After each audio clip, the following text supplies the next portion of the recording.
आइए हम इस चीज को अवश्य समझ लें। जो जीवन का सबसे अनिवार्य शिक्षा है वो सबसे सरल होगा, कठिन नहीं होगा।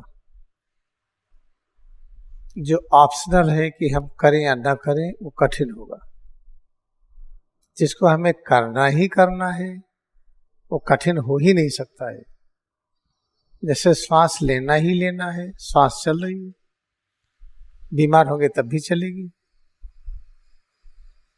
इसी तरीके से जीवन का सबसे महत्वपूर्ण कर्म क्या है? अपने अस्तित्व की रक्षा। बड़ा आसान है। हम बूढ़े न हों, बहुत आसान है। युवा बने रहें, बहुत आसान है। थकिए न, चिंता न हो, डर न हो, भय न हो, सभी आवश्यकताएं अपने आप पूरी हो, ये सब बहुत आसान है, कठिन नहीं है। लेकिन आपको वैज्ञानिक की तरह प्रयोग करना पड़ेगा। तो हम इसको कैसे फॉलो करें? एक चीज, इस पर साइंटिस्ट की तरह प्रयोग करिए। क्या प्रयोग करेंगे? आपका निकटतम मित्र कौन है? सिर से पैर की उंगली तक की रचना। अगर हमको भगवान की खोज भी करनी है, सत्य की खोज भी करनी है, तो इसकी आवश्यकता है। तो इसी को निकटतम मानिए, सबसे अधिक महत्व इसको दीजिए। महत्व देने की परंपरा क्या है? इसको भूलिए मत। कैसे याद करें? पैर कहाँ पर है? हाथ किस जगह पर है? पीठ, पेट, सीना, गला, चेहरा, सिर, ये कहाँ पर है? इसको याद करिए, इसको अनुभव करिए और हर समय करिए। और जो अनुभव करिए स्वीकार करिए, यही आपका निकटतम भगवान है। तो बिना गुरु के तो भगवान मिलते नहीं। यही निकटतम गुरु भी है। ये कैसे? सिर से पैर की उंगली तक हमारा स्वरूप ही हमारा गुरु है। ये कैसे? देखिए इस तरीके से। गुरु का अर्थ क्या होता है? गु का अर्थ अंधकार, रू का अर्थ प्रकाश। इन दो चीजें दो विपरीत लगे। जैसे एक हाथ कड़ा, एक हाथ ढीला। एक कड़ापन ढीलापन दोनों विपरीत लगता है। कड़ापन ढीलेपन के विपरीत है। एक हाथ में ठंडा पानी डालिए, एक में गर्म, तो दोनों विपरीत लगता है। तो सिर से पैर की उंगली तक जब आप रिचार्जिंग करते हैं, क्रिया का अभ्यास करते हैं, तो दो विपरीत परिवर्तन हर जगह प्रकट होते हैं।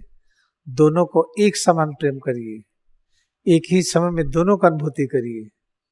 जैसे हम दोनों हाथ ऊपर उठाए हैं, इस समय पैर की उंगली से सिर तक पूरे अस्तित्व की अनुभूति करते हुए हाथ की भी अनुभूति करिए। इसमें आपको मिलेगा जिसको आप अंधकार कहते हैं, आ से अंधकार, जिसको प्रकाश कहते हैं, अंधकार को कष्ट कहते हैं और इसको सुख कहते हैं। कष्ट और सुख, सारी अनुभूतियों में एक कष्टप्रद होगा, एक सुखद होगा। दोनों को समान प्रेम करिए, यही आपका गुरु है। जब दोनों को समान प्रेम करेंगे तो आपको अंदर से सारे विचार आएंगे। मान ली किसी बच्चे की देखभाल करनी है, कैसे करेंगे? किताब पढ़ के नहीं कर पाएंगे। गुरु से आदेश लीजिए। गुरु कहाँ पाएंगे? गुरु आपके अंदर ही विद्यमान है। जो क्रियायोग का सिद्धांत है, ये गुरु है। उस सिद्धांत का अभ्यास करिए तो सिर से पैर की उंगली तक इसमें एकाग्रता बढ़ाएंगे। भिन्न भिन्न जगह पर अलग अलग परिवर्तन हो रहा है। कुछ परिवर्तन बहुत सुखद लगता है, कुछ लगता है कि ठीक नहीं है। दोनों पर एकाग्र होकर के दोनों का सम्मान करिए, दोनों को इतना प्रेम करिए कि यही भगवान है।